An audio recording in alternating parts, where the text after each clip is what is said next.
topic for discussion on the first part of our Newsmaker Live program this week. Jerry George sitting in for Clinton Reynolds is Youth Month, and we have with us Jonathan Shallow and Mr. Marcellus Casaubon. Gentlemen, we're talking about creating youth or looking at youth unemployment and creating situations where we can overcome that. We're talking about government needs to do certain things. You said to a certain extent the education system as is irrelevant. Now, Jonathan, you were itching to jump in to say. Yes, Jerry. We're not only waiting on government budget. The NYC has initiated discussion with Caribbean Examinations Council, and they've gotten on board and very excited about the idea of having mobile applications as part of the syllabus, having cinematographic arts as part of the syllabus. And we're very excited about that. Having young persons creating mobile apps as part of the school-based assessment. I mean, imagine the possibilities with that. Going even further, Jerry, we have to continue pushing and lobbying for these new and creative industries to become part of the syllabus and look into them a lot deeper than we currently do. We're too content with what we have. We have to go into the information and technology sector, look at the new and emerging industries. We're always reacting rather than being proactive. We need to take a proactive stance if we are to really and seriously look at the entrepreneurship situation in St. Lucia. Now, I think you had the ILO just here recently to sort of create a sort of synchronization of, the world of work and how it matches, the education that our young people receive at school, so that, when they leave school and get into the world of work, there is a seamless, transfer. Yes. Just bring us up to date as far as that is concerned and how we are expecting the ILO to assist. Yes, well, the ILO, in collaboration with the Commonwealth Youth Program, is attempting to assist our government and governments of the Caribbean in coming up with a youth employment policy. We really do need to have some documentation and a strategic plan in dealing with unemployment in our country. And one of the very, very serious areas we've noticed is that there are young people who are qualified for jobs, but then cannot get through because of that special clause that says you need experience. And this is one of the areas that had our heads spinning at that conference, because I felt that it is important that young people get an opportunity to show what they have. It should become a policy that there is a probationary period for almost every job. And we might just find that young people will deliver because they have gone through the training, they have done internships. Why not give them the chance? And so we continue to marginalize young people who are qualified, and yet we preach to them at school and say, you have to do well so you can get a good job. That doesn't seem to add up in the minds of some young people very well. Yes. Jonathan? Yes, Jerry, in terms of entrepreneurship, I want to take the opportunity to promote our entrepreneurship workshops where we get young persons who are interested in starting up business. And as Marcellus said, and he highlighted the fact that we tell our kids, go to school, do well, you'll get a good job. I think we need to start telling them, go to school, get the skills, and start creating businesses. And that's the whole focus behind our entrepreneurship workshops. And we are looking to host one during Youth Month using the ECYMP model, where it's very youth-centered. It's actually like almost like they're playing a game, but they're in a real-life situation and understanding the importance of keeping records, the importance of marketing, balancing life and work, core life skills that will help them in business life. Also, we bring in the professionals and the funding agencies so they know where these funds are available, because very often you find young persons saying they don't know of what is available. So we need to give them the access to that information so they can benefit from it as well. But aren't you going a little dangerously over, or close to a precipice? Because when we talk about technologies, it is, St. Lucia has not reached the level of penetration when it comes to the use of technology by young persons. It is only going to be, I think the last report I read, it was like 23% of our young people who had total access to technology.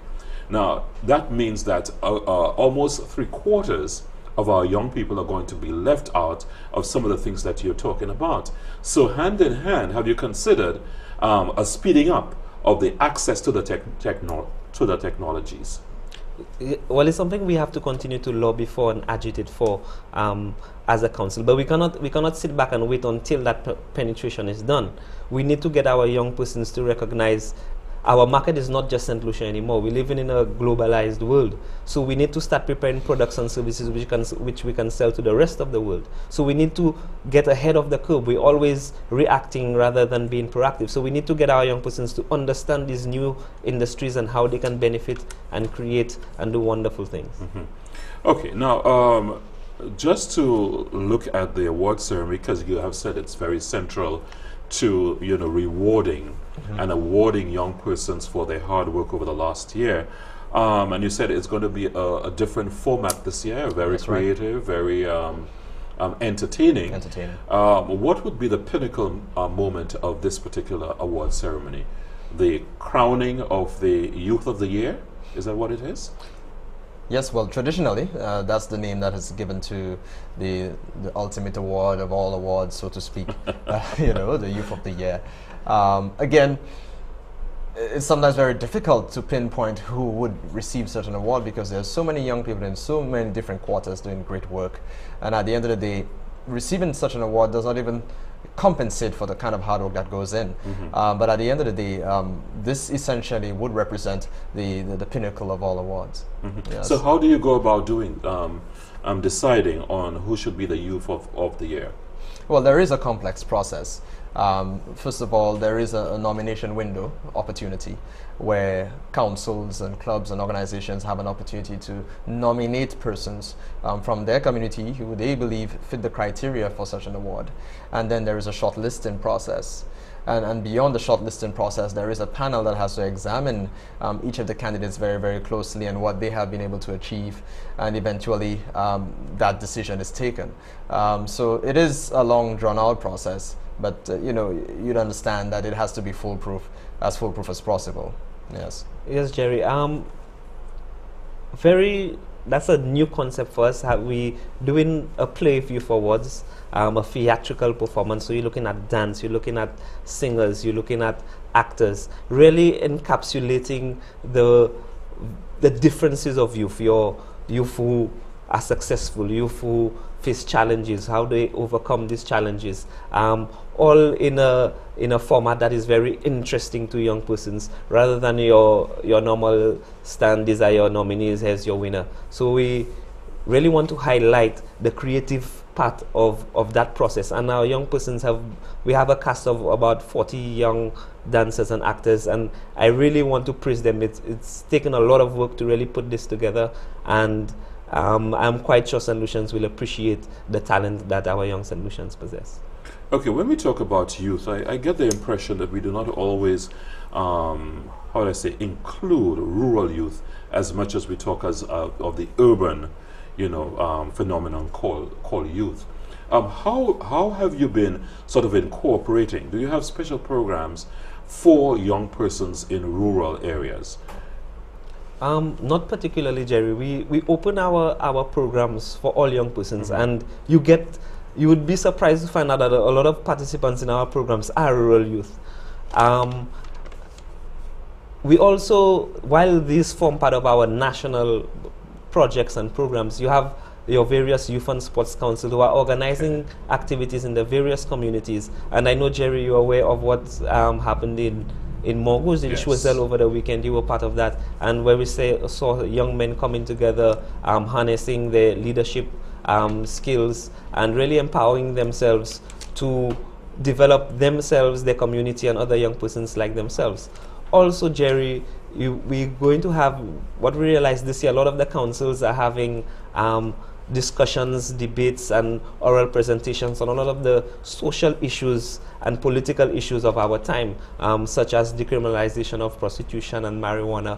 Also, you have the big debate of the constituency councils. So our youth and sports councils are taking on these issues, and I think that's really where we need to have that discussion and education of our young persons taking place, so all of us can come together to forward the mission of the NYC.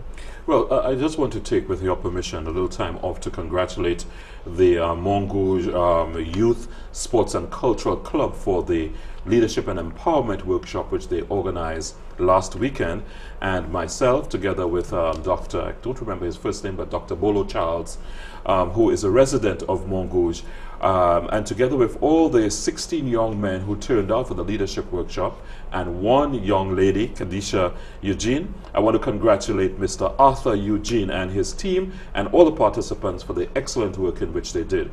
Now, I'm tempted to talk about the little, the perfect tennis rolls that we got in Montgouge.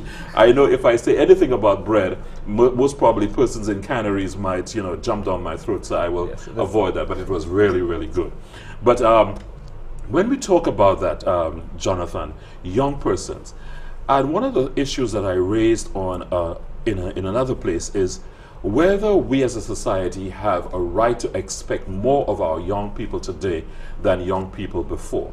Because, and I'm saying that in the context that most generations would not have had, or generations before, would not have had all the resources that today's young person have have access to. So do we expect, or should we expect more of our young people, both in terms of output, both in terms of things like respect, both in terms of educational achievement, etc., etc., etc. When I did mention it, one young person says, "Well, I'm thinking in terms of more as being better," which may not always be the case.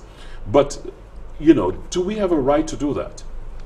Jerry, I think every generation will make that case, because we evolving as a civilization, and people will tell you, well, every generation will tell you they didn't have that and they were able to accomplish such.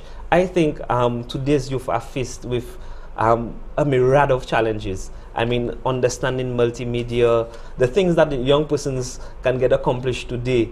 I think it would be a challenge for youth at your time. I mean, you have to deal with TV, you have to deal with smartphones, you have to deal with your sports and your outdoor activities, so it's more. So I think a young person now is faced with a lot more challenges. You have a lot more issues, social issues, that a young person have to deal with today. Issues of drugs, issues of prostitution, gender issues. And just speaking about gender, I want to promote another activity NYC is having in collaboration with CAFRA, gender and youth, and how we deal with these gender issues. So that's coming up in the beginning of May 30th. Let's take a break right now and come back for our last closing comments. I want you to just give me the NYC's take on the introduction of that. We'll be back in just a moment on Newsmaker Live.